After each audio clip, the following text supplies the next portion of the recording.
Welcome to Gutsy Talks. I'm Rachel Larsson, your host, naturopath, and nutritionist, and I'm here to have real, honest conversations that can help you heal your gut, calm your mind, and fall back in love with food.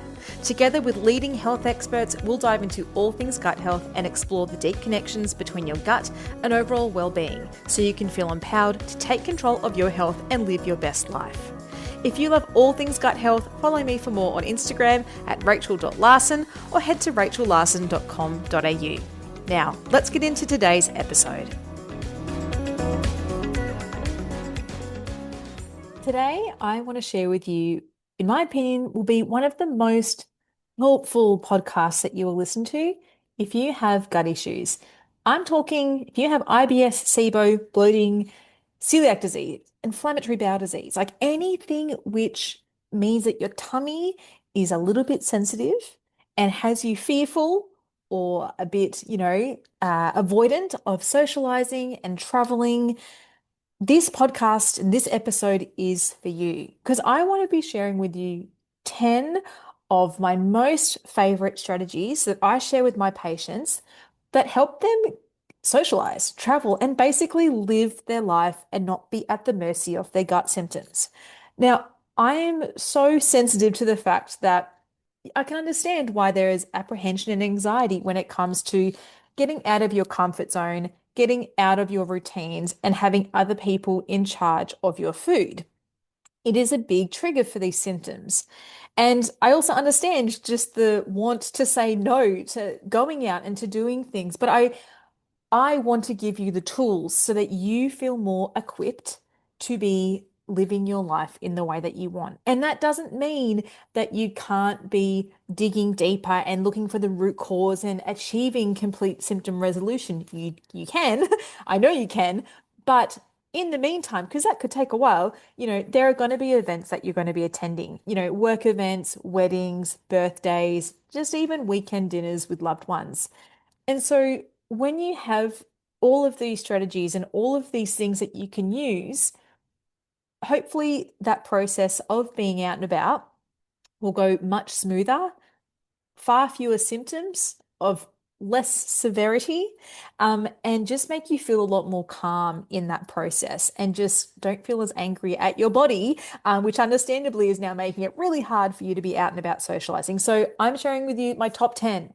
The first thing that I want to share with you is to eat before you go, or at least not starve yourself. I've heard too many times that people would be going to an event later in the day, in the evening, and wouldn't eat breakfast or lunch, and they would skip meals in order to just try to calm their tummy.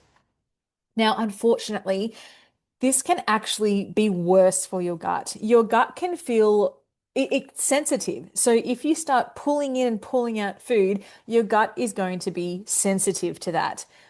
What I would suggest that you do is to have a light, gut-friendly meal. So gut-friendly is going to be for different, but have a meal or have a snack for something that you feel confident and comfortable eating. Now, this gets really tricky if you're like, Rachel, there's nothing, it's all terrible. But do the best you can.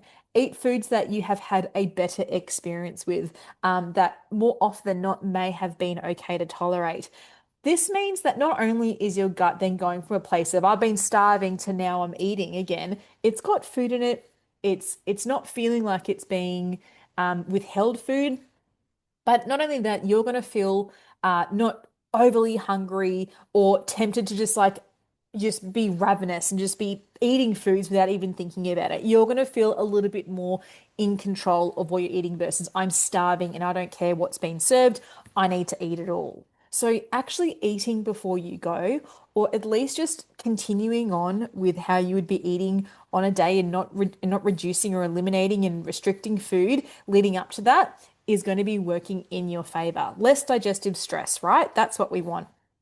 The second thing is to hydrate wisely. So we do need water for a lot of our digestive processes. We need it to support bowel motions, for our enzymes, and all of these different things. What I would recommend is sipping water slowly. as opposed to chugging with meals.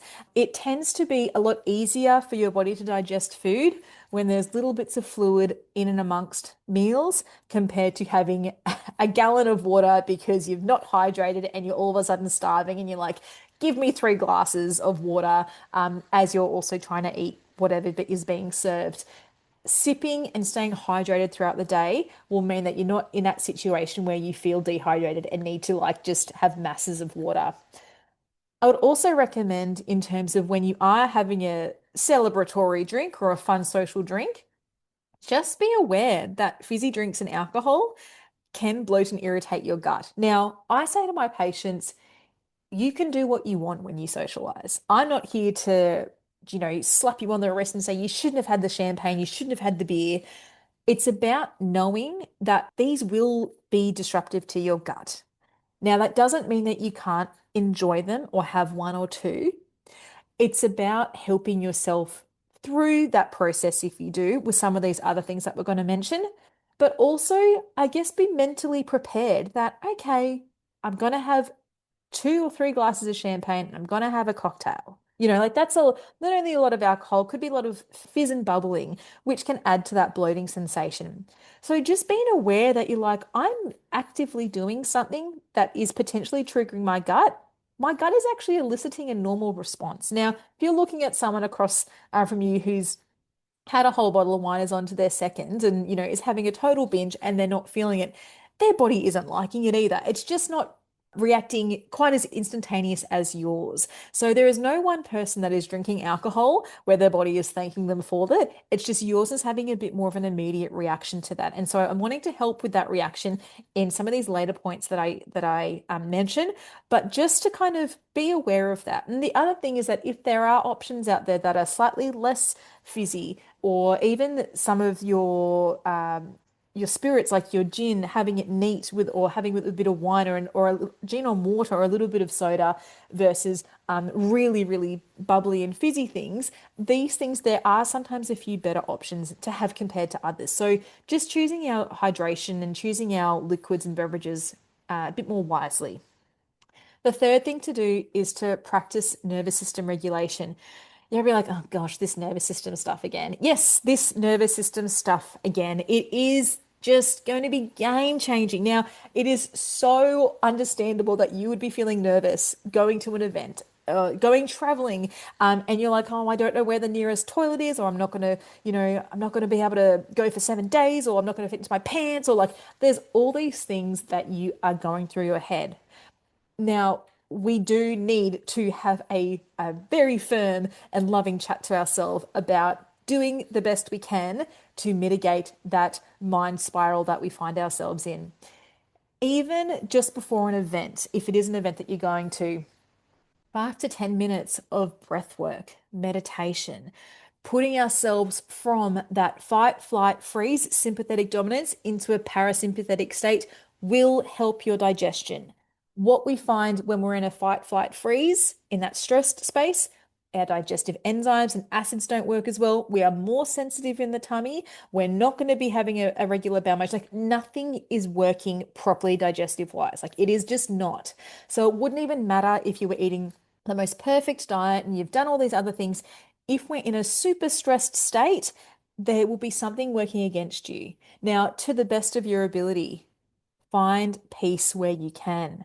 It could be that you need to have an essential oil, douse yourself in it. You might need to take a herbal tea or have a herbal supplement that helps with your nerves. You might need to do breathing and meditation throughout this and throughout the night as well. If you need to excuse yourself and go to the bathroom and do some box breathing or some 4-7-8 breathing in the toilet, just again, bring yourself back down into a calmer state. That will help your experience throughout that night. And even throughout traveling, if you're going for extended periods of time, make it a regular thing. Bookend the day, or each time you sit down to have a meal, just give yourself a minute to be put into that rest and digest space. Makes a massive difference. The fourth thing is, where you can, plan for gut-friendly snacks. Now, you may actually need to bring a little snack in your handbag. It doesn't mean that you will be using it or having it, But having that safeguard there for some people is enough for them to feel like if I can't have what's been served, like I know I'm looking at that creamy carbonara full of garlic and cream and onion and all that. Like if you're looking at that thinking, I'm gonna die if I have that, you know, like have it so that there is a backup if there is really a very inappropriate only option there to have. We don't want to find yourself being caught out. There are other ways that we can deal with those inappropriate meals, which I'll mention in my ninth point, which I'm excited to get to. But if possible, even just having a snack there. If you're at a wedding and there's canapes going around and you're just like, oh, look, I don't think any of them are safe. It's not the main meal, it's just a bit of canapes. I might just have my gut-friendly snack instead. That means you can enjoy your night. Now, you may have found some canapes that were perfect for you, and you didn't have to use that snack, but it's nice to have that backup. That's also going to put your nervous system into a calmer space as well, knowing that you've got a support there. And I think this is part of the trick is giving yourself support in many different forms to keep your nervous system in check. And so this is what all of these things are looking at. Now, I kind of touched on this before, number six, which is choosing safer drinks. That we're wanting to maybe choose those lower FODMAP, less irritating alcoholic options if you are drinking alcohol, vodka soda with lime, a dry white wine, things that have beer or lots of sugary mixes can be problematic. So there is the great Monash Uni app, which is looking at the FODMAP app. And it does give you different high and low FODMAP ratings on different alcohols. And that way you can maybe choose something that's a bit more appropriate for where you're at and what you can tolerate versus going for the sugary cocktail and at one sip you're already feeling awful. So you can kind of hopefully choose some slightly safer options if they're available, by using that app. So that's a great hack. Please look it up. I think it's about last time I downloaded it, which was years ago, because I use it all the time in clinic. It was about $10, but it's not going to break the bank. But you will be really happy that you have that little guide in your pocket when you're trying to navigate different foods in a sticky situation. Number seven is actually one of my favorites, and it is to have a safe word or an exit plan. Now, this is where you can be telling your friend or partner or wherever you're at, whoever you're there with, that you need to either leave or you just need a moment. This can really help that anxiety about feeling like you're about to ghost everyone at the party or the event because you're just having to leave immediately.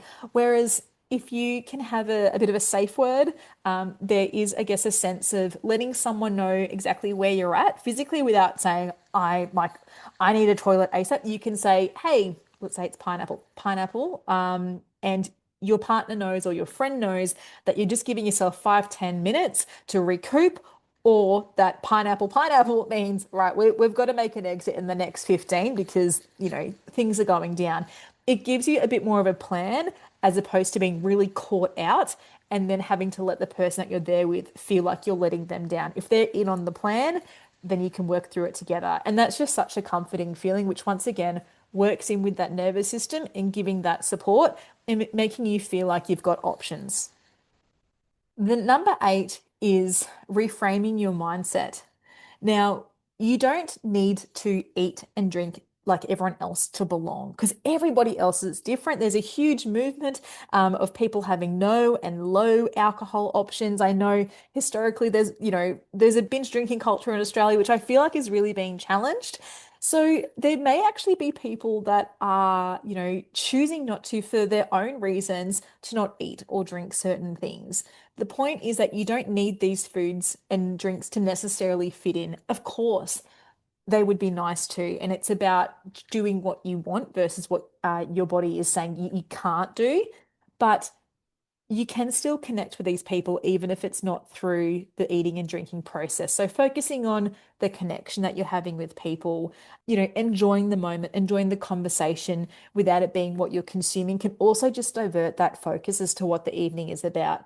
And it was likely always about catching up and having connection with your friends and loved ones versus talking about what's on your plate. So just think about that if that at all helps. Easier said than done, I'm sure, but that can be helpful when there's that shift in mindset and that reframing. The ninth one is supporting your gut before, during, and after the event with AIDS. Now, AIDS, I'm referring to supplements that are providing a symptom relief support. This is where we are leaning on these crutches because this is a moment we need support, right? Yes, there are things that we wouldn't want to be stuck on or using forever, but they are so helpful when we're in this place of, my God, I'm trying to heal it. It's not there yet. I want to go to this event, but I'm just so scared. Now, I do this to my patients all the time. I have like this it's like this like safeguard kit that I call them. And it's not like a kit that I'm like, go pick up the kit from the chemist, but we are talking about what we need to use for them to feel safe and feel confident with whatever they're doing. Now, good examples of this would be peppermint and ginger. Our herbs are fantastic. Peppermint tea, ginger tea, your herbal teas are your best friends. So whether that is before, during, after, if there's tea being served, get a herbal tea. You might be someone who needs that extra support and you've got herbal capsules. So you might have peppermint or ginger as a capsule and you may keep it in your handbag and never use it because it might be just the idea that you have it there is enough for you. But if you need it, it is right there in your handbag. Other things that you can use, which go a long way, is enzymes that actually work on breaking down FODMAPs. So there is different types of enzyme supplements that are out there, but there's the one that most bloating people find really helpful is a enzyme formulation that is directed for those FODMAP issues. There are so many out there. If you were to Google that, you would find for whoever you're listening and wherever you're listening to this, what is local and available to you. But that can really help taking it before meals to help with how your body is processing these foods if it would normally be having trouble with them. Things like lactase, which is a brand of lactase, the enzyme that breaks down lactose. If you're lactose intolerant, that could be your best friend. So these are examples of supporting yourself during this socialization time where you might not be able to vary what you're having and you have to have lactose. You can have a bit of an enzyme to support that. Fill it up with a bit of a ginger or peppermint tea and you're feeling good. Like there are different ways that you can support yourself that make a huge difference. And like I said, sometimes you don't need them. It's sometimes just the idea of you having them in your handbag, which is enough for you to be like, oh, I feel a lot calmer. And there you go, my body is digesting it properly. Now, I will say that for this number 9, that I do have a free download, which I'm going to put in the show notes, which is giving you 10 evidence-based strategies. These are my go-to supplements that you can see in terms of how they work, what conditions or symptoms they would be best for. And that's going to be in the show notes. That's a free download, which I'm going to help you with. I'm not going to give brand names because A, I'm not allowed, and B, there are so many out there, depending on where you're listening, things that people have access to in the US, Australia, UK, New Zealand are going to be different. So with that, you'll be able to find something suitable for yourself. So yeah, download that from the show notes. It's a great resource. Now, the last thing is that we want to reflect and learn and not judge from our experience. So, after social events, you want to just take a bit of a stock check of what worked and what didn't and adjust it for next time. It's not your fault. This isn't a blame game. This is about seeing your gut as your guide and not your enemy. So it's about looking at, all right, well, I didn't have a safe word last time, or I really didn't prioritize my nervous system. Or maybe I did, skip lunch because I wanted to save my belly for dinner. Like there is reflection that we can have, which you may think, I might not do that next time and I might do something different. Now, given that there are 10 strategies, all of them together would be amazing, but you may only be starting with 1 or 2 because doing all 10 could be a bit overwhelming, right? So if you find that you're only using 2 or 3 and you're like, it wasn't enough, or I felt like I was really lacking in support in this area, that's where you can come back to this podcast, listen to the 10 supports that will get you through, and add one on to the next time you're out socializing. Because all of these together, you'd be amazed at how much that they can help you digest food as you're socializing and traveling, even if you have active gut issues. They're super powerful. This is a must-save episode and definitely one to share with someone who has gut issues and they're, struggling to socialize. They're saying no to events and they're feeling quite fearful about how they can go out and be themselves, because they're scared they're going to be having a full-on, flare of whatever that looks like to them. So share this. It is a keeper. Now, last thing is that if you do want ongoing support at addressing the root cause, don't forget to check out Bloated to Body Confident. I will have that in the show notes as well. There is a limited time 10% off. So the show notes will have all those details down there for you. I hope this was helpful. I know it can be helpful. So just start with one and build from there. Thanks for tuning into Gutsy Talks. I hope today's episode left you feeling inspired to take the next step in your gut health journey. If you're ready to dive deeper, head over to rachellarsson.com.au. There's a range of courses and resources waiting for you. If you loved this episode, I'd be so grateful if you shared it with others who might benefit from this information. And so you don't miss out on future Gutsy Talks, be sure to hit follow and leave a review. I'd love to hear your feedback. I'm Rachel Larsson, and I can't wait to connect with you again for our next Gutsy Talk.